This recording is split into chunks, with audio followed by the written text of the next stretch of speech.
مساء الخير، ازيكم عاملين ايه؟ انا ميادة ودي قناتي. هنعمل مع بعض النهاردة اللفت، بس هنخلينا مع بعض بأسهل وأبسط طريقة بدون بقى اي افتكاسات خالص، وهيفضل مقرمش معانا لعند اخر واحدة. تعالوا بقى نشوف الطريقة هنعمل ايه. في البداية كده لما تيجي تشتري اللفت، حاولي ان انت تجيبي الصغيرة، ما تجيبيش الكبيرة. دي اول حاجة. تاني حاجة، لما تضغطي عليها تبقى ناشفة، ما تبقاش طرية من جوه، علشان دي بتبقى اسفنجية قوي وبتشرب مية بعد كده وبتطرى معانا. حاولت على قد ما اقدر يعني ان انا انقيه صغير، بس اكيد طبعا فيه كبير، بس مهما كان برضو ما بتبقاش طرية، بتبقى ناشفة. حاولوا على قد ما تقدروا تنقوه بالشكل ده. هنا خلاص كده هبدأ اقشره بالشكل ده. هشيل الجزء اللي فوق ده وابدا اقشره. انا ما بقشرش الحته الموف اللي تحت دي، لان دي بتدي كمان لون حلو قوي في الميه. هبدا بقى اقطعه بالشكل ده كده. هبدا بقى اقطعه بقى صوابع. تقدري تقطعيه زي ما انت عايزه تقطعيه مكعبات، عايزه تقطعيه صوابع، براحتك، دي حاجه ترجع لك انت. بس حاولي التقطيعه ما تبقاش رفيعه قوي، عشان يبقى كده مقرمش معانا وجميل. حقيقة انا بشوف ناس تقولك يعني حاجات غريبة قوي في تخليل اللفت، تقولك نقطعه ونحط عليه حلة بمية علشان ينزل ميته، علشان ما يبقاش طري معانا. الطريقة دي غلط قوي على فكرة يا جماعة. يعني هو اصلا ما بيبقاش فيه مية اساسا قبل ما تقطعيه يعني.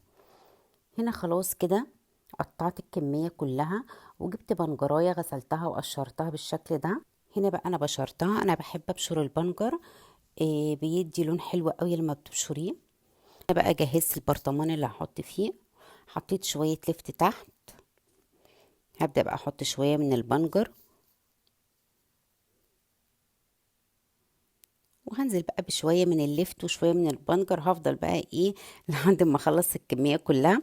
عندي هنا العيدان الخضرا دي بتبقى طعمها حلو قوي على فكرة، بتبقى احلى من اللفت نفسه على فكرة، والله بتبقى جميلة جدا، جربوها. بص بقى نبدأ نعمل المحلول الملحي بتاع اللفت.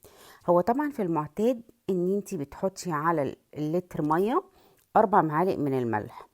هنا عندي 2 لتر مية، فحطيت عليهم 8 معالق من الملح.